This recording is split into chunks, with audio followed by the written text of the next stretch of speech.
السلام علیکم ورحمۃ اللہ وبرکاتہ، نحمده ونصلی علی رسولہ الکریم، اما بعد فاعوذ باللہ من الشیطان الرجیم، بسم اللہ الرحمن الرحیم، رب اشرح لی صدری ویسر لی امری واحلل عقدۃ من لسانی یفقہوا قولی۔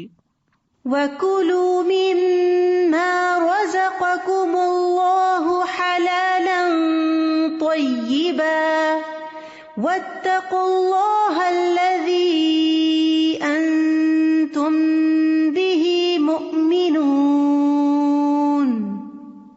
ہماری آج کی گفتگو کا موضوع ہے کھانے میں حلال اور طیب کا اہتمام کیجیے۔ کھانا انسان کی بنیادی ضروریات میں سے ہے۔ انسان کو پیدائش سے لے کر موت تک اپنی یہ جسمانی ضرورت پوری کرنے کے لیے غذا کی ضرورت ہوتی ہے۔ ہمارا دین، دین اسلام، ایک کامل دین ہے جس میں صرف نماز، روزہ ادا کرنے کے طریقے ہی نہیں بتائے گئے، بلکہ روزمرہ زندگی کی ضروریات کو احسن طریقے سے پورا کرنے کے لیے بھی بہترین رہنمائی دی گئی ہے۔ اگر کوئی انسان اس کے مطابق زندگی بسر کرتا ہے تو اس کے حق میں یہ عین عبادت بھی شمار ہوتا ہے، کیونکہ وہ اللہ کے حکم کی تعمیل کر رہا ہوتا ہے۔ کھانا پینا انسان کے مزاج پر بھی اثر انداز ہوتا ہے، اس لیے اس بارے میں 2 واضح ہدایات دی گئیں کہ انسان جو بھی کھائے حلال ہو اور طیب، پاکیزہ، عمدہ بھی ہو۔ اس سلسلے میں ہمیں حلال و حرام کے احکامات قرآن و سنت سے واضح طور پر ملتے ہیں۔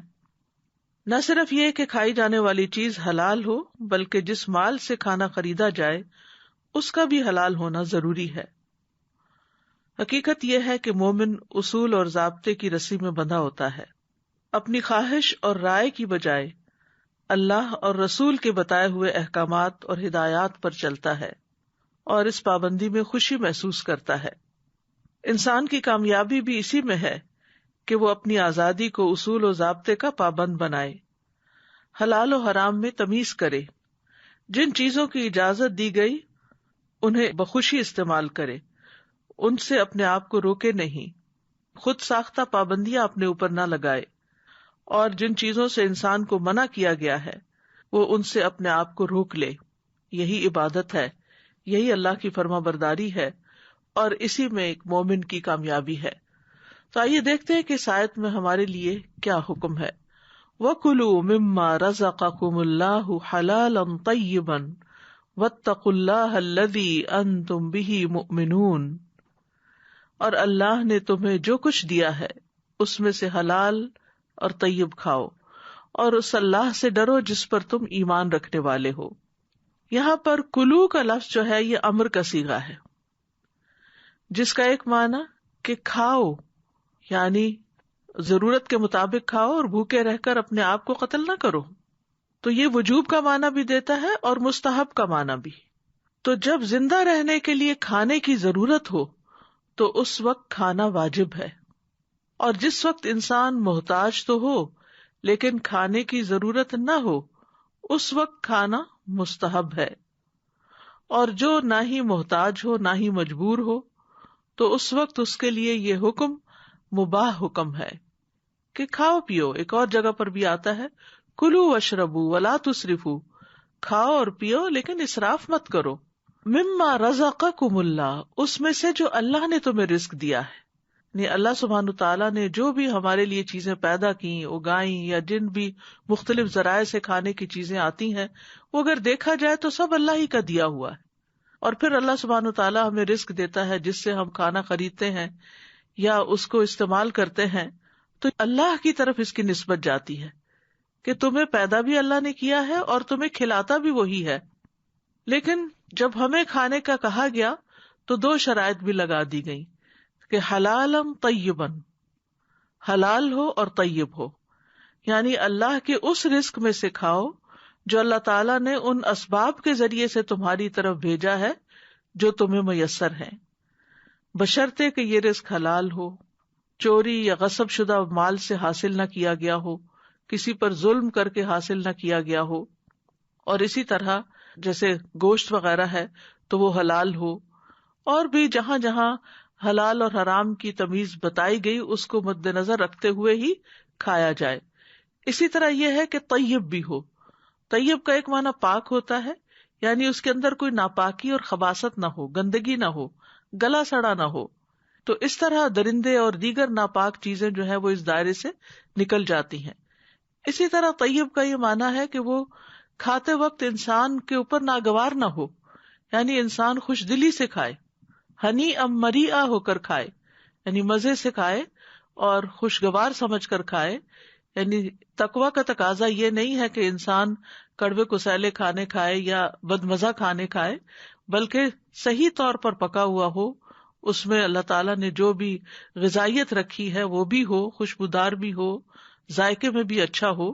لیکن صرف ذائقے کے لیے نہ کھایا جائے، بلکہ اس کے ساتھ ساتھ وہ غذائیت سے بھی بھرپور ہو، یعنی ہولسم ہو.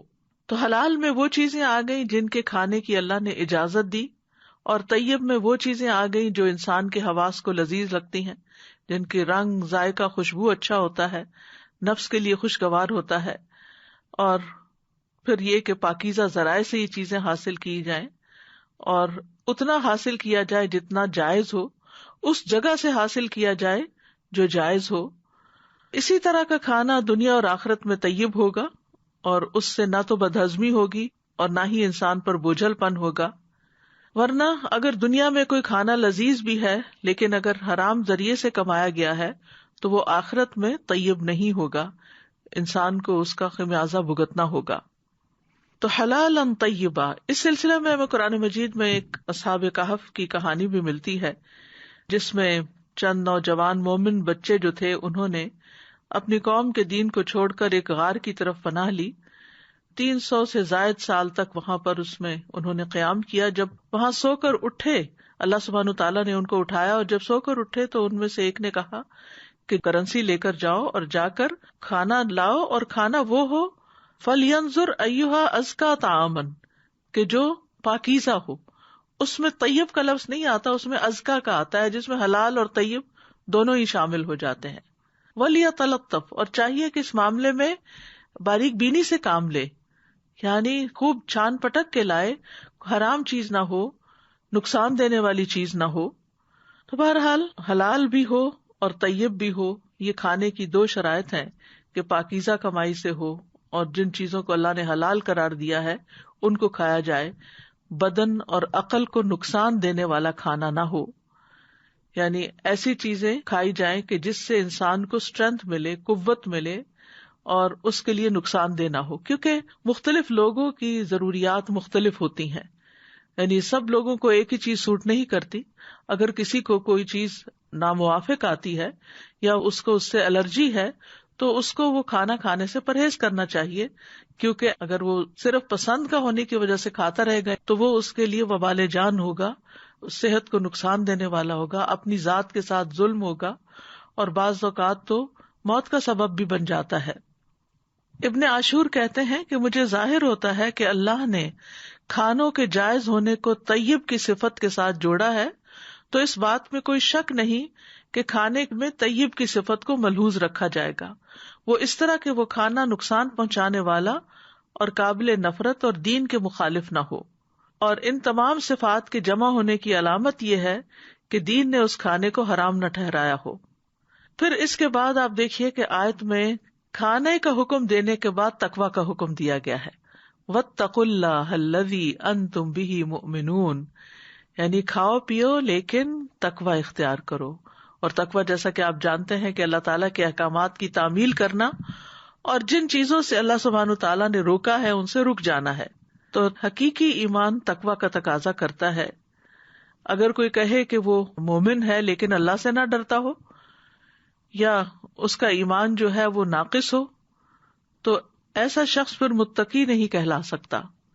مثلاً اگر کوئی نافرمانی کر رہا ہو اور اس سے کہا جائے کہ اتق اللہ، اللہ سے ڈرو، تو وہ کہے کہ تقویٰ تو دل میں ہوتا ہے، یعنی ظاہر میں اگر میں کوئی نافرمانی کر بھی رہا ہوں تو کیا ہوا، تو اس کا یہ کہنا درست نہیں ہوگا. واقعی تقویٰ دل میں ہوتا ہے، لیکن اس کے دل میں ہونے کی علامت یہ ہوتی ہے کہ وہ ہمارے باہر جسم پر، اعضاء پر ظاہر ہوتا ہے، یعنی ہمارا عمل بھی پھر اس کے مطابق ہو جاتا ہے. اور آیت کے آخر میں آتا ہے الذی انتم بہ مؤمنون، اس اللہ سے ڈرو جس پر تم ایمان رکھتے ہو، کیونکہ اللہ تعالیٰ پر ایمان تم پر تقوی اور حقوق اللہ کی رعایت اور حفاظت کو لازم کر رہا ہے، اس کے بغیر ایمان مکمل نہیں ہوتا۔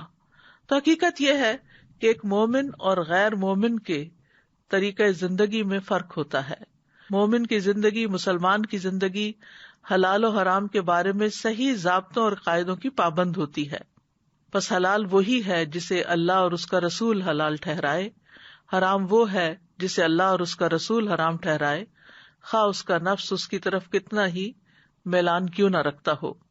لیکن جہاں تک غیر مسلمز کا تعلق ہے تو ان کی زندگی میں خواہشات فیصلہ کن حیثیت رکھتی ہیں، یا پھر کیا چیز فائدہ دیتی ہے کیا نہیں، وہ کم ہی لوگ سوچتے ہیں۔ زیادہ تر لوگ صرف زبان کے ذائقے کے لیے کھاتے ہیں۔ اسی لیے ہم دیکھتے ہیں کہ جنک فوڈ جو ہے وہ اتنی عام ہو گئی ہے کہ یہ نہیں دیکھا جاتا کہ وہ ہمارے لیے فائدہ مند ہے یا نقصان دہ ہے، یہ دیکھا جاتا ہے کہ وہ کتنے مزے کی ہے۔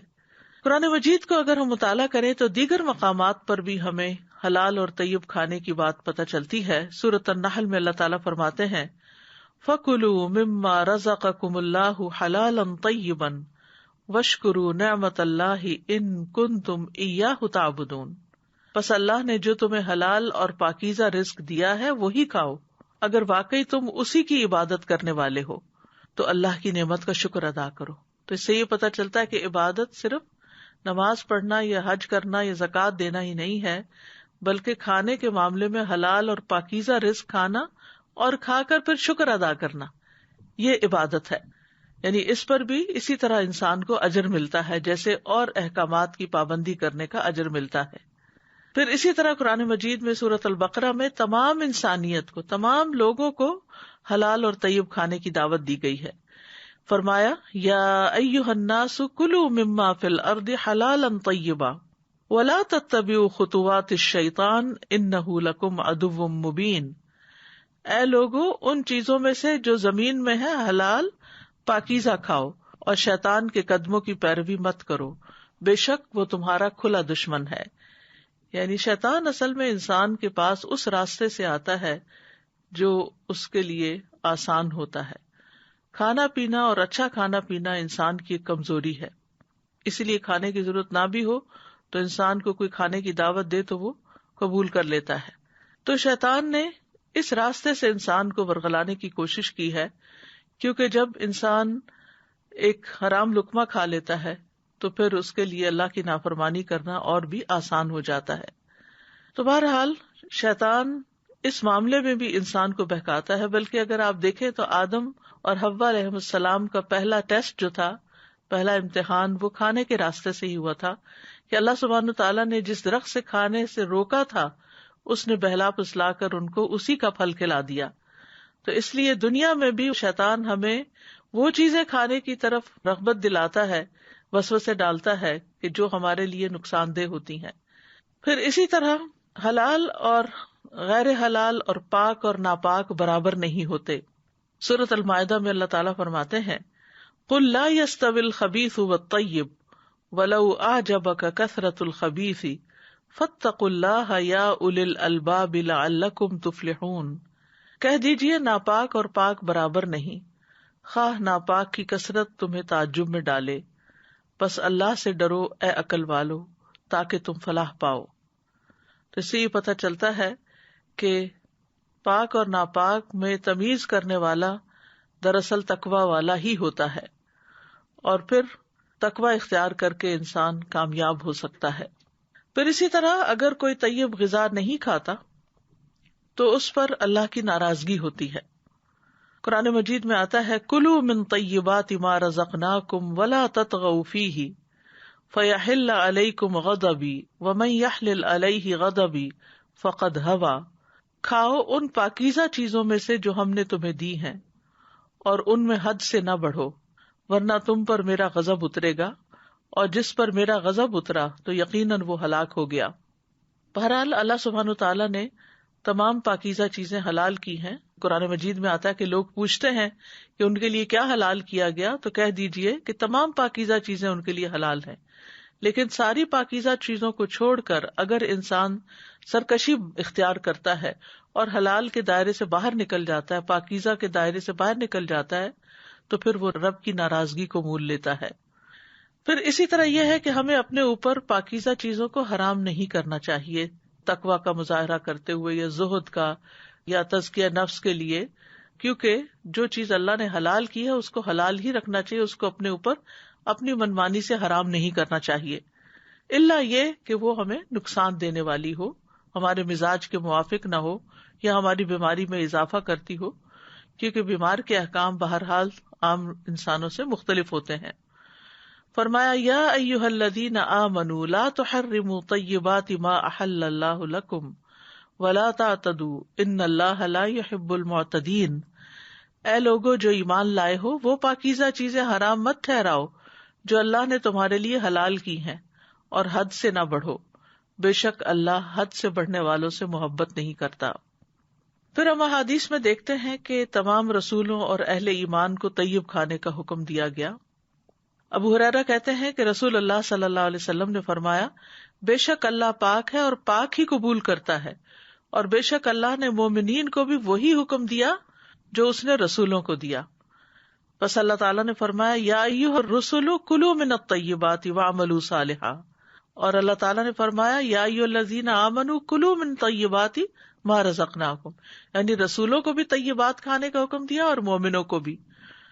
پاکیزہ کھانے کی مثال حدیث میں کچھ یوں آتی ہے، نبی صلی اللہ علیہ وسلم نے فرمایا، بے شک مومن کی مثال شہد کی مکھی کی طرح ہے، جو پاکیزہ چیز کھاتی ہے پاکیزہ رس خارج کرتی ہے، اور جس پھول پتی یا پتے پر بیٹھتی ہے وہ نہ ٹوٹتا ہے نہ ہی وہ خراب ہوتا ہے، یعنی فساد نہیں کرتی۔ انسان زمین سے اپنا رزق حاصل کرنے کے لیے یا سمندروں سے اپنا رزق حاصل کرنے کے لیے وہاں فساد نہ کرے، کیونکہ انسانی کے حق میں نقصان دہ ہے۔ اور آپ کو معلوم ہوگا کہ شہد کی مکھی اگر غلطی سے کسی ایسے پودے پر بیٹھ جائے، کسی ایسے پھول پتی پر بیٹھ جائے جو زہریلا ہو، تو دوسری مکھیاں اس کو پہچان جاتی ہیں اور اس کو چھتے میں داخل ہی نہیں ہونے دیتی، اس کو باہر ہی مار ڈالتی ہیں۔ اسی لیے اللہ تعالیٰ نے قرآن مجید میں شہد کی تعریف کی ہے کہ اس میں لوگوں کے لیے شفا ہے، اور شہد کی مکھی کا پورا پروسیس وہاں بتایا گیا کہ وہ کیا کرتی ہے اور کس طرح ہمارے لیے شہد بناتی ہے۔ تو اس کے شہد بنانے میں خاص بات یہ ہے کہ وہ پاکیزہ اور صاف ستھرا نیکٹر ہی لیتی ہے۔ پھر اسی طرح یہ ہے کہ رزق کی پاکدامنی جو ہے یا رزق کی پاکیزگی جو ہے یہ دنیا کی قیمتی ترین متاع ہے۔ عبداللہ ابن عمرو ابن العاص کہتے ہیں کہ رسول اللہ صلی اللہ علیہ وسلم نے فرمایا، اگر تم میں 4 خصائل پائے جاتے ہوں تو تمہیں دنیا کے کسی فائدے سے محرومی کا کوئی افسوس نہیں ہونا چاہیے۔ نمبر 1 امانت کی حفاظت، نمبر 2 سچی بات، نمبر 3 حسن فطرت یعنی فطری زندگی بسر کرنا، اور نمبر 4 رزق کی پاکدامنی، یعنی یہ 4 چیزیں جس کے اندر ہوئی گویا ساری دنیا کی دولت اس کو مل گئی۔ لیکن اگر انسان اس کی پرواہ نہیں کرتا تو ابن عباس کہتے ہیں کہ حلال طیب کے بعد حرام خبیث ہی ہے پھر، اور حلال و حرام کی فکر چھوڑنا قرب قیامت کی نشانی ہے۔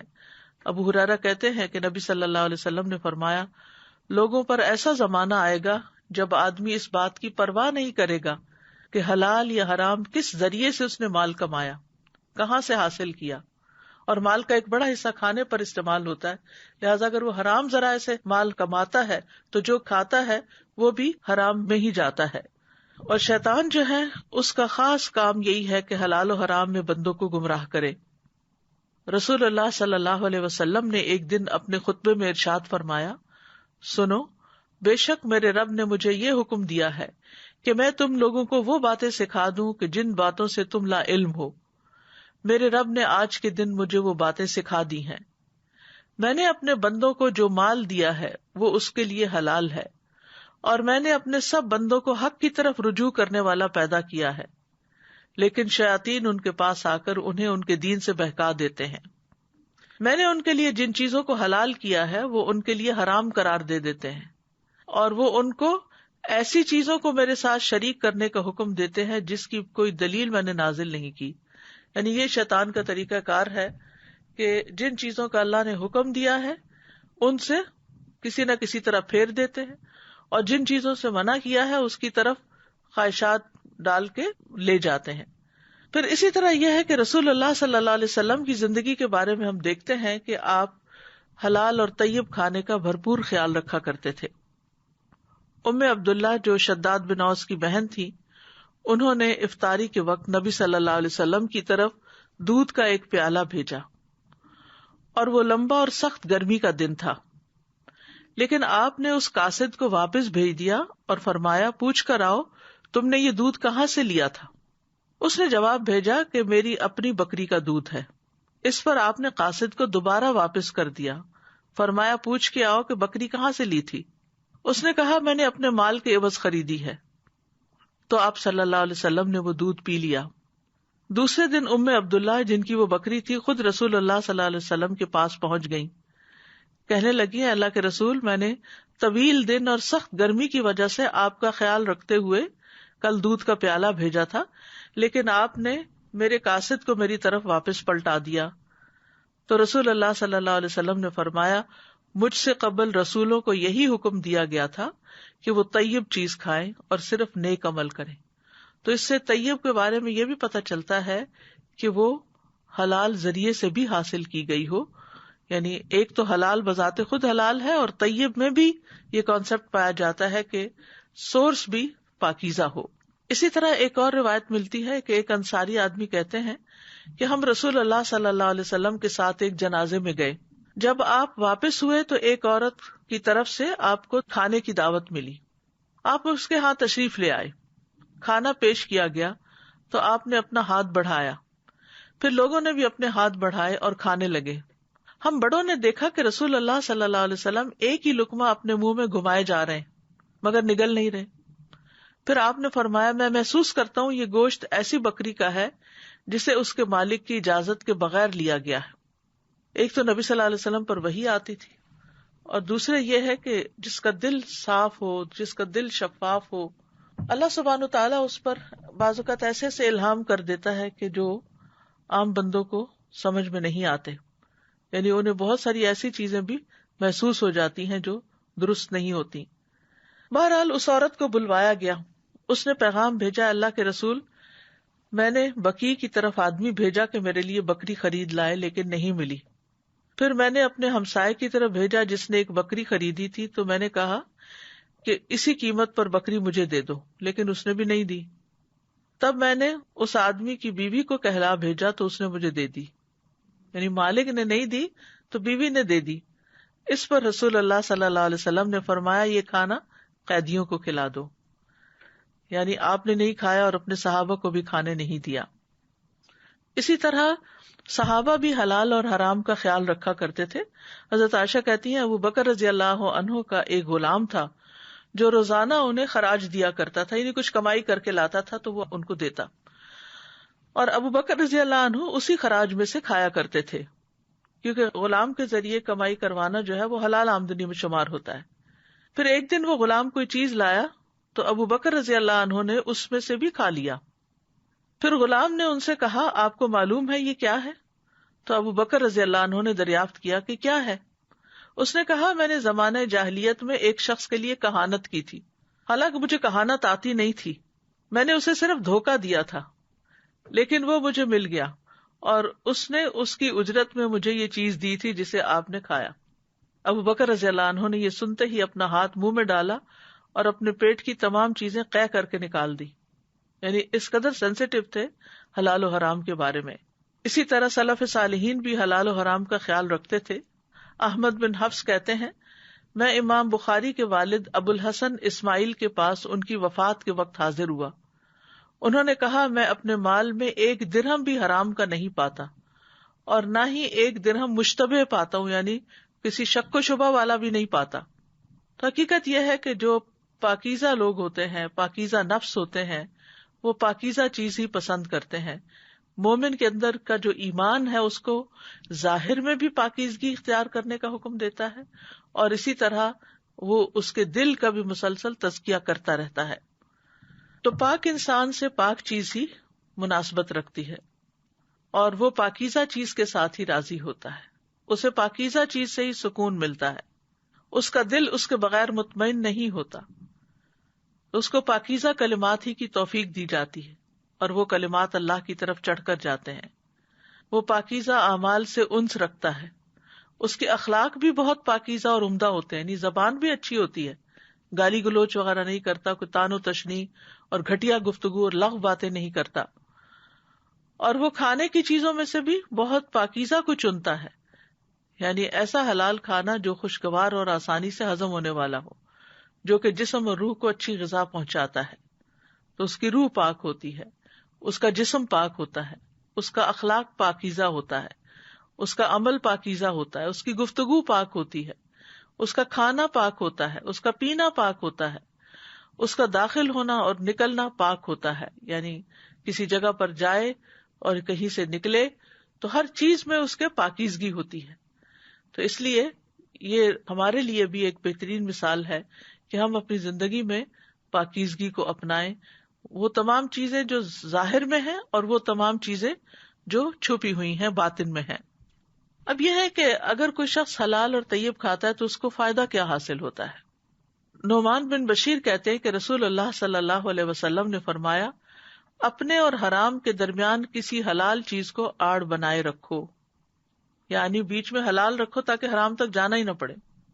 جس نے ایسا کیا وہ اپنے دین اور اپنی عزت کو محفوظ کر لے گا۔ پھر اسی طرح نیک اعمال میں مدد ملتی ہے، انسان کو نیکی کی توفیق ہوتی ہے، یعنی حلال کھانا عمل صالح کے لیے مددگار ثابت ہوتا ہے، اطاعت کے کاموں میں مددگار ثابت ہوتا ہے۔ یحییٰ ابن معاذ کہتے ہیں کہ اطاعت اللہ کے خزانوں میں سے ایک خزانہ ہے اور اس کی چابی دعا ہے، اور حلال کے لقمے اس کے دندان ہیں، چابی کے دندانے۔ اگر چابی کے دندانے نہ ہو تو لاک نہیں کھلتا۔ تو اسی طرح اعمال کی قبولیت نہیں ہوتی جب تک رزق حلال نہیں ہوتا۔ ابو عبداللہ باجی کہتے ہیں کہ عمل 5 خصلتوں کی وجہ سے مکمل ہوتا ہے: اللہ پر ایمان لانا، حق کو پہچاننا اور اس کی رضا کے لیے خالص عمل کرنا، اور سنت کے مطابق عمل کرنا، اور حلال کھانا، یعنی اعمال کی قبولیت ان 5 چیزوں کی وجہ سے ہوتی ہے۔ اگر ان میں سے ایک صفت بھی رہ جائے تو وہ عمل اللہ کے ہاں بلند نہیں ہوتا۔ اس طرح کہ اگر آپ اللہ کی معرفت رکھتے ہوں لیکن حق کو نہ پہچانتے ہوں تو اپنے عمل سے فائدہ نہیں اٹھا سکیں گے۔ اگر آپ حق کو پہچان لیں لیکن اللہ کو نہ پہچانیں تو آپ فائدہ نہیں اٹھا سکتے جب تک آپ اللہ کی معرفت نہ رکھیں۔ حق کو بھی پہچانتے ہوں اور اللہ کے لیے اخلاص نہ رکھتے ہوں تو بھی فائدہ نہیں اٹھا سکتے۔ اور اگر آپ اللہ کی معرفت رکھتے ہوں اور حق کو پہچانتے ہوں اور عمل بھی خالص کریں لیکن وہ سنت کے مطابق نہ ہو تو بھی آپ فائدہ نہیں اٹھا سکتے۔ ہاں، اگر یہ چاروں صفات مکمل ہو جائیں اور کھانا حلال نہ بھی ہو تو بھی آپ فائدہ اٹھا سکتے ہیں۔ امام احمد سے کسی نے پوچھا کہ دل کس طرح نرم ہوتے ہیں؟ انہوں نے کہا حلال کھانے سے۔ حقیقت یہی ہے کہ حلال کھانا دل کو منور کرتا ہے، دل کی اصلاح کرتا ہے اور کثرت سے اس سے فائدے حاصل کیے جاتے ہیں۔ طیب کھانے کے کچھ اور فائدے بھی ہیں کہ یہ اللہ کی محبت اور جنت کی طرف لے جانے والا راستہ ہے، دعاؤں کی قبولیت کا سبب ہے کیونکہ حرام کھا کر دعائیں قبول نہیں ہوتی، عمر میں برکت اور مال میں نشو و نما کا ذریعہ ہے، دنیا میں سعادت اور آخرت میں کامیابی اور نجات کا ذریعہ ہے، گفتگو اور افعال میں حلاوت کا سبب ہے، یعنی ایسے شخص کی زبان بھی میٹھی ہوتی ہے۔ پاک کمائی کے فائدوں میں سے یہ ہے کہ اولاد میں برکت ہوتی ہے۔ جس بندے کا جسم سود سے پلا بڑا ہو وہ آگ کے زیادہ لائق ہے۔ اسی طرح اپنے ہاتھ کی کمائی سے کھانا یہ بلندی اور عزت کا سبب ہے، جیسے حضرت داؤد کے بارے میں آتا ہے کہ وہ اپنے ہاتھ کی کمائی سے کھاتے تھے حالانکہ وہ بادشاہ تھے، یعنی اپنے لیے خود کچھ کام کرتے تھے۔ اور حرام کھانے کے نقصانات کیا ہیں؟ نمبر 1 یہ کہ کبیرہ گناہ ہے۔ کبیرہ گناہوں کا جیسا کہ آپ کو معلوم ہے کہ نماز، روزہ، عمرہ کفارہ نہیں بنتے، یعنی اگر کوئی شخص حرام کام کر رہا ہے، کبیرہ گناہ کر رہا ہے، تو صرف نماز پڑھ لینا یا رمضان کے روزے رکھ لینا یا عمرہ حج کر لینا اس کا کفارہ نہیں بنتا، وہ ادھر ہی رہتے ہیں۔ اس کے لیے یعنی ان گناہوں سے چھٹکارا پانے کے لیے انسان کو توبہ کی ضرورت ہوتی ہے، اور اگر حرام کا ارتکاب کرنے والا مر جائے اور پیچھے حرام وراثت چھوڑ جائے تو یہ اس کے لیے زاد راہ ہے، یعنی جہنم کی زاد راہ ہے، جہنم میں لے جانے والی. یعنی حرام کا ارتکاب کرنے والا اگر مر جائے تو جو مال چھوڑ کے جاتا ہے وہ مال اس کے لیے جہنم کی زاد راہ بنتا ہے. بہت دفعہ آپ دیکھیں کہ لوگ صرف اپنی اولاد کی خاطر، ان کی خوشیوں کی خاطر حلال حرام کی پرواہ نہیں کرتے اور جائز ناجائز طریقوں سے مال غصب کرتے رہتے ہیں. پھر اسی طرح مال کی برکت ختم ہو جاتی ہے. لوگ کہتے ہیں کہ بہت ہے لیکن پتہ نہیں چلتا کہاں سے آتا ہے اور کہاں چلا جاتا ہے، پھر کنگال بیٹھے ہوتے ہیں. تو اس میں انسان کو ضرور سوچنا چاہیے کہ کہیں اس میں سود کی ملاوٹ تو نہیں. یمحق اللہ الربا ویربی الصدقات، اللہ سود کو مٹاتا ہے اور صدقات کو بڑھاتا ہے. پھر اسی طرح یہ ہے کہ حرام کھانے سے انسان کی مروت ختم ہو جاتی ہے، اس کی عزت پامال ہو جاتی ہے. قرآن مجید میں اہل کتاب کے علماء کے بارے میں آتا ہے سماعون للکذب اکالون للسحت، بہت زیادہ سننے والے ہیں جھوٹ کو اور بہت زیادہ کھانے والے ہیں حرام کو، اور سحت کہتے ہیں رشوت وغیرہ کو. تو حرام مال کو سحت اس لیے کہا گیا کیونکہ یہ نیکیوں کو تباہ کر دیتا ہے، یعنی ان کو ختم کر دیتا ہے اور ان کی جڑ کاٹ دیتا ہے. ایک اور روایت میں ہے کہ السحت اس لیے کہا گیا کیونکہ حرام مال انسان کی مروت اور وقار کو تباہ کر دیتا ہے. پھر اسی طرح حرام کھانے سے انسان کی عبادتیں ضائع ہوتی ہیں. اطاعت میں برکت اور قناعت ہے، یعنی انسان اگر اللہ کی بات مانتا ہے تو اس میں اس کے لیے برکت بھی ہے اور اس کو قناعت بھی نصیب ہوتی ہے. اور ایسی عبادت اور اطاعت میں کوئی خیر نہیں جس میں حرام سے بچا نہ گیا ہو، یعنی حرام نہ چھوڑا گیا ہو اور اس سے بچاؤ اختیار نہ کیا گیا ہو اور اس سے دوری ہی ہو. یوسف بن اسباط رحمہ اللہ کہتے ہیں جب نوجوان آدمی اللہ کی عبادت کرتا ہے تو شیطان اپنے نمائندوں سے کہتا ہے دیکھو اس کا کھانا کہاں سے ہے. نوجوان آدمی جب اللہ کی عبادت کرتا ہے تو شیطان کیا کہتا ہے اپنے نمائندوں سے، دیکھو اس کا کھانا کہاں سے، سورس آف انکم کیا ہے. اگر اس کا کھانا حرام ہے تو وہ کہتا ہے کہ اسے چھوڑ دو، ہلکان ہوتا رہے، اسے چھوڑ دو ہلکان ہوتا رہے، اس کی ذات ہی اس کے لیے کافی ہے، یعنی اس کی عبادت ضائع کرنے کے لیے. کیونکہ حرام کھانے کے ساتھ عبادت میں محنت کرنا اس کے لیے کوئی فائدہ نہیں دے گا. کتنی گہری بات ہے. یعنی شیطان ایسے بندے کو جو خوب عبادت میں محنت کر رہا ہو لیکن کھانا اس کا حرام ہو تو اس کی فکر نہیں کرتا کہ یہ سب کچھ قبول ہی نہیں ہونا، جتنا مرضی تھک لے. پھر حرام کھانا جو ہے دعاؤں کی قبولیت میں رکاوٹ بنتا ہے. رسول اللہ صلی اللہ علیہ وسلم نے ایک ایسے آدمی کا ذکر کیا جو لمبا سفر کرتا ہے، پریشان حال، گرد آلود جسم، یعنی اس کے بال بھی بکھرے ہوئے، پریشان بال اور حال اور گرد آلود جسم، اپنے ہاتھوں کو آسمان کی طرف دراز کر کے کہتا ہے اے میرے رب، اے میرے رب. حالانکہ اس کا کھانا حرام ہے، اس کا پینا حرام ہے، اس کا لباس حرام ہے اور حرامی سے اسے کھلایا گیا، تو اس کی دعا کیسے قبول ہو. پھر اسی طرح ایک اور روایت میں آتا ہے کہ جس نے شراب پی اس کی 40 دن کی نمازیں قبول نہ ہوں گی. اگر توبہ کرے تو اللہ تعالیٰ توبہ قبول فرماتا ہے. توبہ کا کیا مطلب ہوتا ہے کہ انسان اس گناہ سے نکل آئے.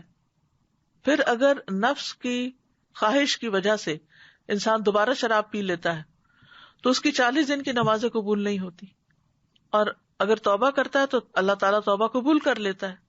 پھر اسی طرح یعنی 1 دفعہ 2 دفعہ 3 دفعہ، چوتھی دفعہ بھی اگر وہ یہی حرکت کرے توبہ کرنے کے بعد تو 40 دن کی نمازیں اس کی قبول نہیں ہوگی.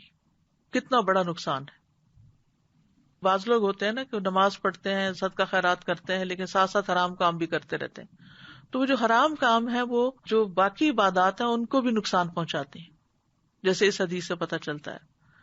یہ سنن ترمذی کی حدیث ہے. فرمایا کہ اور اگر اب وہ توبہ کرے تو توبہ قبول نہیں فرماتا، یعنی پھر ایک وقت ایسا آ جاتا ہے کہ اس کی توبہ بھی نہیں ہوتی قبول، اور اس کو کیچڑ کی نہر سے پلائے گا. لوگوں نے کہا ابو عبد الرحمن کیچڑ کی نہر کیا ہے؟ ابن عمر نے فرمایا دوزخیوں کی پیپ، طینۃ الخبال. پھر اسی طرح انسان کو عبادت کی توفیق نہیں ہوتی حرام سے. سہل رحمہ اللہ حرام کھانے والے کے بارے میں کہتے ہیں کہ اس کے اعضاء ضرور نافرمانی کریں گے، وہ خود چاہے کرے یا نہ کرے. اور جو بھی حلال کھائے گا اس کے اعضاء اللہ کی اطاعت کریں گے اور اسے نیک اعمال کی توفیق دی جائے گی. پھر انسان جب حرام کھا لیتا ہے تو اس کے دل کی حالت بدل جاتی ہے.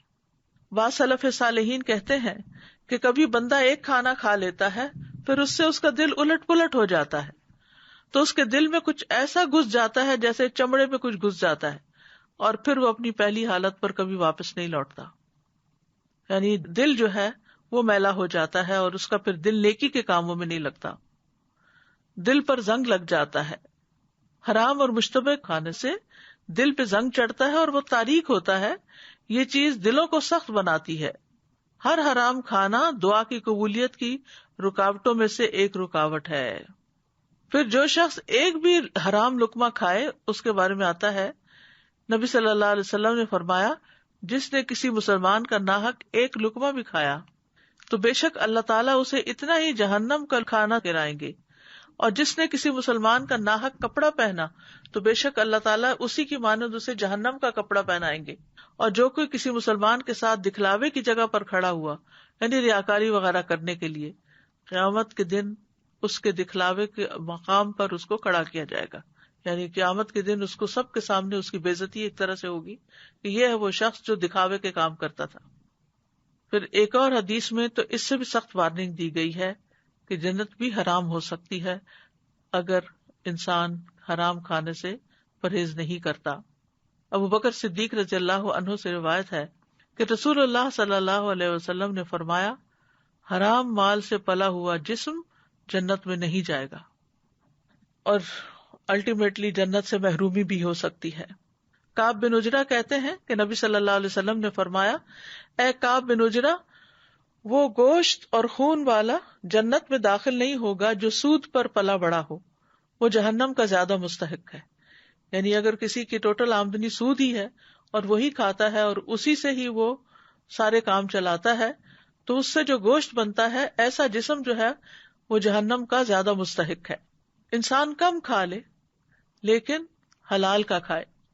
پھر یہ کہ حرام ذرائع آمدنی جو ہے ان کی 3 قسمیں ہیں، یعنی کھانے پینے میں حرام چیزوں کی. نمبر 1 ایسی چیز کھانا جسے اللہ نے حرام ٹھہرایا، جیسے مردار کھانا، خنزیر کھانا، شراب پینا. نمبر 2 حرام مال کے ذریعے سے حلال کھانا، جیسے چوری، ڈاکہ، رشوت، یتیموں کا مال وغیرہ. پھر حرام ذریعے سے مال کمانا، یعنی ایسا ذریعہ جو شرعی نہ ہو، جیسے حرام کاروبار، سود اور زانیہ کی اجرت اور گلوکار کی اجرت اور اسی طرح کی دیگر کمائیاں. پھر باطل طریقے سے مال کھانا. قرآن مجید میں اللہ سبحانہ تعالیٰ نے سورۃ البقرہ میں منع کیا ہے وَلَا تَأْكُلُوا أَمْوَالَكُمْ بَيْنَكُمْ بِالْبَاطِلِ وَتُدْلُوا بِهَا إِلَى الْحُكَّامِ لِتَأْكُلُوا فَرِيقًا مِّنْ أَمْوَالِ النَّاسِ بِالْإِثْمِ وَأَنْتُمْ تَعْلَمُونَ. اور اپنے مال آپس میں باطل طریقے سے مت کھاؤ اور نہ انہیں حاکموں کی طرف لے جاؤ تاکہ لوگوں کے مال میں سے ایک حصہ گناہ کے ساتھ کھاؤ حالانکہ تم جانتے ہو. یعنی ایسا نہ ہو کہ تم لوگوں کا مال ناروا کھا جاؤ. اب یہ باطل طریقے کون سے ہیں؟ اس میں سود ہے، رشوت ہے، کیونکہ نبی صلی اللہ علیہ وسلم نے رشوت دینے اور لینے والے پر لعنت فرمائی ہے. اور یہ جو اس آیت میں آتا ہے نا کہ تم اسے حکام کی طرف نہ لے جاؤ، تو یہ دراصل رشوت کا مال ہے جس کی وجہ سے انسان حاکموں سے اپنے حق میں فیصلے کروا لیتا ہے. پھر اسی طرح جھوٹی قسم سے سودا بیچنا ہے، یہ بھی حرام میں شامل ہے. نبی صلی اللہ علیہ وسلم نے فرمایا جس آدمی نے جھوٹی قسم کھا کر کسی مسلمان کا حق مارا تو اللہ اس کے لیے جہنم کو لازم کر دے گا اور اس پر جنت کو حرام کر دے گا. ایک آدمی نے عرض کیا اے اللہ کے رسول، اگرچہ وہ کوئی معمولی چیز ہی ہو. آپ نے فرمایا اگرچہ وہ پیلو درخت کی شاخ ہی کیوں نہ ہو. پھر اسی طرح مزدور کی مزدوری نہ دینا. آپ نے فرمایا 3 طرح کے لوگ ہوں گے جن کا مد مقابل قیامت کے دن میں خود ہوں گا، اور ان میں سے ایک شخص وہ جس نے مزدور کوئی رکھا اجرت پر، اس سے پوری طرح کام لیا لیکن اس کی مزدوری نہ دی، یعنی ویجز پے کرنے کے بغیر ہی اس کو بھگا دیا. تو ہمیں رزق حلال کے لیے دعا بھی کرنی چاہیے. نبی صلی اللہ علیہ وسلم فجر کی نماز سے سلام پھیر کر یہ دعا کرتے تھے اللہم انی اسألک علما نافعا ورزقا طیبا وعملا متقبلا. اے اللہ میں آپ سے علم نافع، پاکیزہ روزی اور مقبول عمل کا سوال کرتا ہوں. اور پھر حلال کے کفایت کرنے کی دعا بھی پڑھنی چاہیے. اللہم اکفنی بحلالک عن حرامک واغننی بفضلک عمن سواک. اے اللہ اپنے حلال کے ذریعے سے میری کفایت کر اور مہربانی سے مجھے اپنے علاوہ ہر ایک سے بے نیاز کر دے. تو کرنے کے کام کیا ہیں؟ حلال اختیار کریں، حرام کو چھوڑیں، حلال کے بارے میں اپنا شدید محاسبہ کریں کہ اس کا کھانا، کپڑا، اس کی ضروریات کی چیزیں کہاں سے بنی ہیں. جن چیزوں میں شبہ ہو اسے نہ کھائیں. نبی صلی اللہ علیہ وسلم نے راستے میں ایک کھجور دیکھی، آپ نے فرمایا اگر مجھے اس بات کا ڈر نہ ہوتا کہ یہ صدقے کی ہے تو میں اسے ضرور کھا لیتا. بچوں کو بھی حلال کھانے کی تمیز سکھائیں، کیونکہ بعض اوقات وہ بہت اصرار کے ساتھ جنک فوڈ کا مطالبہ کر دیتے ہیں اور پھر اس میں ہو سکتا ہے کہ ایسے انگریڈینٹس ہوں یا ایسی چیزیں ہوں جو حلال سے باہر ہوں، یعنی حرام ہوں. پھر اسی طرح جب آپ کوئی اور پروڈکٹس خریدیں، خصوصاً ایسی جگہوں پر جو مسلمان کنٹریز نہیں ہیں، بلکہ اب تو مسلمان کنٹریز کے اندر بھی بہت سی چیزیں امپورٹڈ ہوتی ہیں تو حلال حرام کی پرواہ نہیں کی جاتی، تو اس میں انگریڈینٹس جو ہیں وہ چیک کر کے چیزیں لینی چاہیے. اور اگر ہم چاہتے ہیں کہ ہمارے نیک اعمال قبول ہوں تو حلال کھانا لازم کر لیں. بعض سلف صالحین کہتے ہیں اگر آپ عبادت میں ایسے قیام کریں جیسے ستون گاڑا ہوا ہوتا ہے، یعنی ہلے جلے بغیر، تو اس کا کوئی فائدہ نہیں جب تک آپ یہ خیال نہ کریں کہ آپ کے پیٹ میں کیا داخل ہو رہا ہے، یعنی آپ کا کھانا حلال ہے یا نہیں. تو عبادات کی قبولیت کا انحصار حلال کھانے پر ہے. اللہم اکفنا بحلالک عن حرامک واغننا بفضلک عمن سواک. اور جو نیت کر لے، ارادہ کر لے، کوشش کرے، اللہ اس کو حلال عطا کرتا ہے. وآخر دعوانا ان الحمد للہ رب العالمین. سبحانک اللہم وبحمدک اشہد ان لا الہ الا انت استغفرک واتوب الیک. السلام علیکم ورحمۃ اللہ وبرکاتہ.